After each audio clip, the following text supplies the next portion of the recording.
नमस्कार दोस्तों, आज के इस वीडियो में हम पोषक तत्वों के बारे में डिस्कस करेंगे कि पोषक तत्व क्या होता है। जिस प्रकार से अपन को जिंदा रहने के लिए भोजन खाना पीना करना पड़ता है, उसी प्रकार से पौधों को भी जीवित रहने के लिए पोषक तत्वों का ग्रहण करना पड़ता है, यानी कि न्यूट्रिएंट्स को ग्रहण करना पड़ता है। पोषक तत्वों के बारे में सबसे पहले आर्नोन और स्टाउट ने बताया था। किसने बताया था? आर्नोन और स्टाउट ने बताया था सन 1939 में। कब बताया था? 39 के अंदर बताया था आर्नोन और स्टाउट ने कि पोषक तत्व पौधों के लिए भी आवश्यक पोषक तत्व होते हैं। लेकिन उसके बाद में सन 1954 के अंदर क्या हुआ? सन 1954 के अंदर यानी कि 54 के अंदर आर्नोन ने फिर से रिसर्च की, यानी कि फिर से रिसर्च की तो उन्होंने पाया कि टोटल यानी कि कुल पोषक तत्व है वो यानी कि 16 पोषक तत्व ग्रहण करता है, यानी कि पोषक तत्व आवश्यक रूप से 16 पोषक तत्वों की ज़रूरत होती है। तो यहाँ पे आर्नोन के अनुसार अगर क्वेश्चन पूछा जाए कि आर्नोन के अनुसार पोषक तत्व कितने हैं, तो 16 पोषक तत्व होंगे। तो उसके बाद में आर्नोन ने एक सिद्धांत दिया था। उस सिद्धांत का नाम क्या है? सिद्धांत का नाम है आवश्यकता की कसौटी का सिद्धांत। क्या नाम है आपको बता देता हूँ। आवश्यकता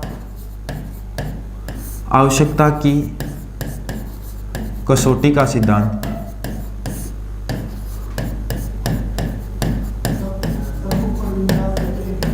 आवश्यकता की कसौटी का सिद्धांत। इस सिद्धांत के अकॉर्डिंग 3 नियम थे। क्या थे? 3 नियम थे। एक नियम में तो ये कह रहा था कि अगर कोई भी पोषक तत्व है, उस पोषक तत्व की पूर्ति उसी पोषक तत्व से होगी। दूसरा नियम ये कह रहा है कि अपना जीवन चक्र पूरा करने के लिए कोई ना कोई पोषक तत्व की ज़रूरत होगी। और तीसरा नियम ये कह रहा है कि कोई भी अगर पौधों को अगर हम उर्वरक दे रहे हैं तो ज़रूरी नहीं है कि वो डायरेक्ट हम उसको दें, किसी भी रूप में दे सकते हैं। उपापाचिक क्रिया के माध्यम से ही उसको ग्रहण किया जा सकता है। यानी कि पहला अपन बात करेंगे तो जीवन चक्र यानी कि जीवन चक्र पूरा करने के लिए पोषक तत्वों की ज़रूरत होती है। दूसरा है कि कोई ना कोई पोषक तत्व यानी कि कोई पोषक तत्व की कमी अगर होती है तो उसी पोषक तत्व की उसी से पूर्ति की जा सकती है। यानी कि अगर मान लो जैसे नाइट्रोजन की कमी है तो उसी के अंदर हम नाइट्रोजन डाल के ही पूर्ति कर सकते हैं, नहीं कि उसके अंदर फास्फोरस है या पोटास है या कैल्शियम है वो डालकर नाइट्रोजन की पूर्ति नहीं कर सकते। तो यहाँ पे दूसरा नियम ये कह रहा था। तीसरा नियम ये कह रहा है उपापचयी प्रक्रिया। उपापचयी क्रिया यानी कि उपापचयी क्रिया का मतलब ये है कि जैसे पौधों के अंदर अगर अपने गोबर की खाद डाली है तो गोबर की खाद से वो पोषक तत्वों को अपनी उपापचयी माध्यम यानी कि उपापचयी क्रियाओं के माध्यम से इन पोषक तत्वों को ग्रहण कर लेगा। तो यहाँ पे इस सिद्धांत के अकॉर्डिंग 3 नियम थे, यानी कि 3 सिद्धांत रखे थे। अब बात करते हैं आवश्यकता कसौटी के सिद्धांत के आधार पर इन्होंने वर्गीकरण किया था। वर्गीकरण के आधार पर इन्होंने 2 भागों में डिवाइड किया था। देखिए वर्गीकरण देखो, वर्गीकरण के अनुसार यहाँ पे 2 भागों में बांटा था। एक तो बांटा था स्थूल और दूसरा बांटा था माइक्रो, यानी कि स्थूल या सूक्ष्म। स्थूल, इसको स्थूल बोल देते हैं, इसको मुख्य बोल देते हैं, इसको ही अपन मेजर बोल देते हैं, मेजर। अब दूसरा क्या था? यहाँ पे माइक्रो, यहाँ पे सूक्ष्म पोषक तत्व भी कहा जाता है इसको। अब तो यहाँ पे इन पोषक तत्वों को 2 भागों में बांटा गया था। तो अब अपन यहाँ पे सबसे पहले बात कर लेते हैं कि जो माइक्रो और स्थूल घनत्वों में डिफरेंट क्या होता है। तो सबसे पहले तो यहाँ पे अपन बात करेंगे जो स्थूल घनत्व होता है, यानी माइक्रो से तो पता चल रहा है, कहने का मतलब छोटा, यानी कि कम, जो आंखों से ना दिखाई दे, कहने का मतलब वही सूक्ष्म होता है। तो सूक्ष्म छोटा होगा। यहाँ पे अपन बात करेंगे सबसे पहले यानी कि जिसकी मात्रा 1 ppm से यानी कि ज़्यादा हो, 1 ppm से ज़्यादा हो, वो तो होंगे यहाँ पे स्थूल घनत्व। और जिसकी मात्रा 1 ppm से कम हो यानी कि 1 ppm से कम हो, वो होंगे सूक्ष्म। अब आपको सिंपल तरीके में समझा देता हूँ कि जो सूक्ष्म पोषक तत्व होते हैं, जैसे आपने खाना खाया तो खाने के अंदर आपसे ये पूछा जाता है कि क्या रोटी खाई क्या, तो वो क्या ज़्यादा चीज़ होती है। तो उसी प्रकार से ज़्यादा चीज़ होने की वजह से वहाँ पे क्या है, वो 1 ppm से ज़्यादा है। वहाँ पे अपन ने खाया था, नमक भी खाया था, उसके साथ मिर्च भी खाई थी, अन्य मसाले भी खाए थे, लेकिन वहाँ पे रोटी का नाम आया क्योंकि वो 1 ppm से ज़्यादा थी। इसलिए यहाँ पे उनको किसमें, स्थूल स्थूल या मुख्य या मेजर पोषक तत्वों के अंदर शामिल किया गया। अब देखिए जिसके अंदर अपन ने खाया था उसमें मिर्च भी थी और धनिया वनिया जो मसाला वगैरह वो भी थे, तो वहाँ पे क्या हुआ 1 ppm से कम हो गया। तो यहाँ पे जो माइक्रो न्यूट्रिएंट्स है वो 1 ppm से कम होंगे। तो यहाँ पे पहला तो अपना डाउट है वो क्लियर हो लेता है।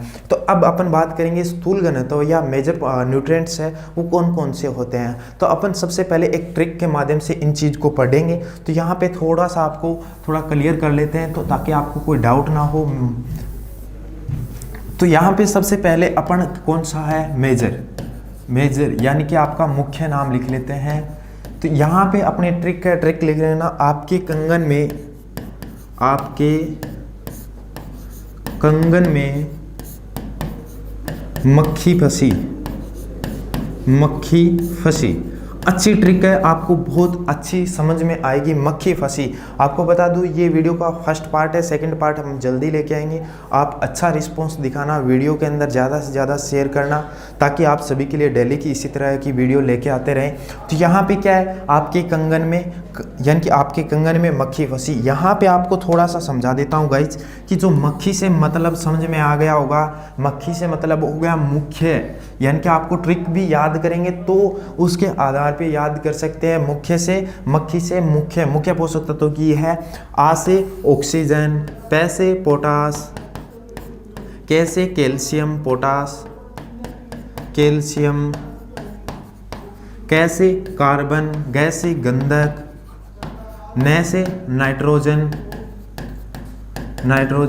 और में से मैग्नीशियम। ध्यान रखना यहाँ पे में से मैग्नीशियम, यहाँ मक्खी वाला क्लियर हो गया। एफ यानी कि फंसी से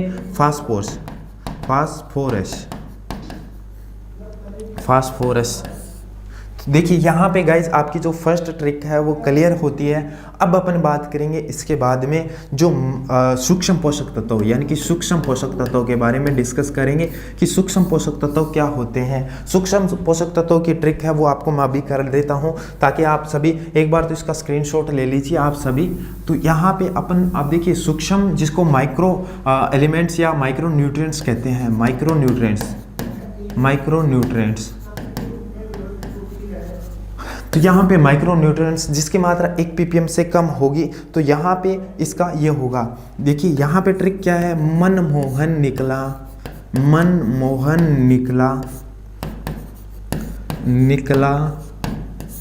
और बोला क्यों आई जन्म।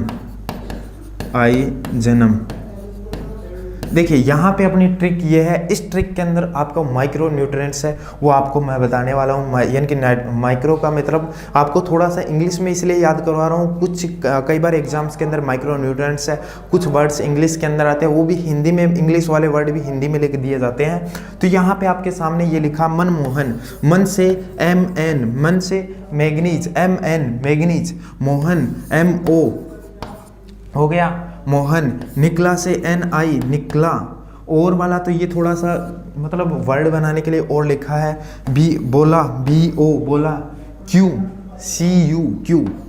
मतलब ऊपर CU, फिर उसके बाद में आई मतलब आयरन यानी कि आयरन, जन्म यानी कि जन्म। ये हो गए आपके माइक्रो न्यूट्रिएंट्स, याद करने के ट्रिक हो गए। अब देखिए यहाँ पे आपको सबसे पहले आपको बता देता हूँ अल्ट्रा माइक्रो न्यूट्रिएंट्स कौन से होते हैं। अल्ट्रा माइक्रो न्यूट्रिएंट्स कौन से होते हैं, मोलिब्डेनम और कोबाल्ट होते हैं। ये दोनों पोषक तत्व है वो माइक्रो न्यूट्रिएंट्स होते हैं। तो यहाँ पे अल्ट्रा माइक्रो न्यूट्रिएंट्स है, इसके बारे में अपन ने बात कर ली है। अब अपन बात करेंगे कौन कौन से संरचनात्मक पोषक तत्व होते हैं, कौन से प्राथमिक होते हैं, कौन से द्वितीयक पोषक तत्व होते हैं, उसके बारे में डिस्कस करेंगे। तो यहाँ पे सबसे पहले अपन को जो मैंने यहाँ पे छोटी सी ट्रिक बताई थी उस माध्यम से अपन ने यहाँ पे क्लियर कर लिया था। तो सबसे पहले ये आपको पता होगा आर्नोन के अनुसार पोषक तत्व कितने थे। आर्नोन के अनुसार 16 पोषक तत्व थे, जो +1, कई बार 1 लिखा होता है तो वो निकिल के लिए लिखा होता है, NI निकिल के लिए लिखा होता है। ये निकिल पोषक तत्व है, इसकी खोज है ब्राउन नामक एक साइंटिस्ट था, उन्होंने 1987 के अंदर यानी कि 1987 के अंदर ब्राउन ने खोज की थी। कब की थी? 1987 में की। और उन्होंने कहा कि धान की फसल के लिए जो निकल है वो आवश्यक होता है। तो यहाँ पे 17वां पोषक तत्व है वो 1987 के अंदर ज्वाइन हुआ था। अब यहाँ पे सबसे पहले कौन सा है? संरचनात्मक पोषक तत्व। संरचनात्मक पोषक तत्व यहाँ पे जो स्ट्रक्चर यानी कि बॉडी का काम कौन करते हैं? CHO, यानी कि CHO कहने का मतलब मेन CHO यानी कि कार्बन, हाइड्रोजन और ऑक्सीजन, ये दोनों के तीनों है वो संरचनात्मक पोषक तत्व होंगे। यहाँ पे उसके बाद में मुख्य पोषक तत्व कौन से होंगे? यहाँ पे थोड़ा सा आपको मुख्य पोषक तत्वों के बारे में बता देता हूँ। प्राथमिक पोषक तत्व, देखिए यहाँ पे अपन प्राथमिक NPK, यहाँ पे NPK हो गया अपना प्राथमिक पोषक तत्व के अंदर हो गया। तो यहाँ पे उसके बाद में द्वितीयक में कौन कौन से हो गए? तो यहाँ पे द्वितीयक में अपन बात करेंगे CA, यहाँ पे अपने हो गए द्वितीयक पोषक तत्व हो गए। अब अपन बात करते हैं इसके बाद में कौन कौन से होते हैं। तो इसके बाद में देखिए लाभदायक भी पोषक तत्व होते हैं और क्रियात्मक पोषक तत्व भी होते हैं। तो यहाँ पे सबसे पहले अपन बात कर लेते हैं लाभदायक पोषक तत्वों के बारे में। तो यहाँ पे 4 नंबर में लाभदायक पोषक तत्व। तो देखिए इसको भी याद करने की एक ट्रिक है। इसको याद करने के लिए ट्रिक क्या है? कोशिनाव इसकी ट्रिक है। क्या है? कोशिनाव। अब देखिए यहाँ पे COSI, नाव से NO और V, vanadium, cobalt, silicon, sodium और वेनेडियम। यहाँ पे आपका क्लियर हो जाता है कोशिनाव जो लाभदायक पोषक तत्व होंगे। अब देखिए यहाँ पे आपके सामने बहुत ही इंपॉर्टेंट पॉइंट ये है। इसके बाद में फंक्शनल न्यूट्रिएंट आते हैं यानी कि क्रियात्मक पोषक तत्व। देखिए यहाँ पे अपना जो आगे पॉइंट है क्रियात्मक पोषक तत्व। क्या होंगे? क्रियात्मक पोषक तत्व। अब देखिए क्रियात्मक पोषक तत्व के बारे में यहाँ पे एक निकोलस नाम का एक साइंटिस्ट आया था। कौन आया था? निकोलस नाम का एक साइंटिस्ट था। उन्होंने सन 1961 में, देखिए यहाँ पे आपको बता दूं, इन्होंने सन 1961 में बताया कि जो क्रियात्मक पोषक तत्व है वो कितने होते हैं। तो आपको यहाँ पे बता दूं कुछ किताबों के अंदर यहाँ पे 1963 भी लिखा होता है और कुछ बुक्स के अंदर 1961 भी लिखा। आप कंफ्यूज मत होना क्योंकि यहाँ पे 1961 भी है और जो एग्रीकल्चर की कुछ किताबें हैं वहाँ पे 1963, जैसे केमिस्ट्री की किताब में 1963 है और एग्रीकल्चर की किताब में यहाँ पे 1961 है। तो यहाँ पे दोनों डाउट है वो रहते ही है। तो यहाँ इन्होंने क्रियात्मक पोषक तत्वों के बारे में बताया था। तो देखिए कुल पोषक तत्व, देखिए आर्नोन के अनुसार अगर पूछा जाए, आर्नोन के अनुसार पूछा जाए तो देखिए आर्नोन के अनुसार देखिए कुल पोषक तत्व इसके कितने थे? 16 प्लस लाभदायक अपन ने कितने बात किए थे? लाभदायक कोशिनाव, याद होगा कोशिनाव यहाँ पे हुआ था ना।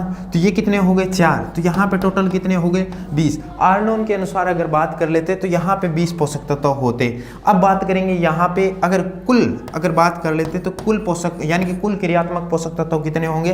तो यहाँ पे ये आपको बता दूं जो ये 4 है वो लाभदायक पोषक तत्व है। कौन से 4 लाभदायक है? देखिए 16 तो ये हो गया, एक अपना निकेल हो गया, इसके साथ में एक 4 कौन से हो गए? लाभदायक पोषक तत्व होंगे। तो यहाँ पे टोटल कितने हो गए?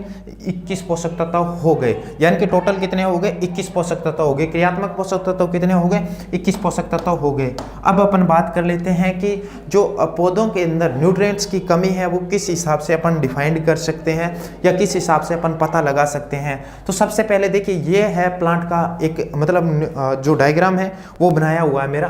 तो इस डायग्राम के हिसाब से अपन सबसे पहले बात करेंगे कि कौन कौन से न्यूट्रिएंट्स है वो किस हिसाब से होंगे, वो अपन सेकेंड पार्ट के माध्यम से करेंगे। आज की वीडियो में इतना ही करेंगे। गाइज आज की वीडियो कैसे लगी आप सभी कमेंट्स करके जरूर बताना। मिलते हैं नई वीडियो के साथ, नई अपनी क्लास के साथ। तब तक जय हिंद, वंदे मातरम।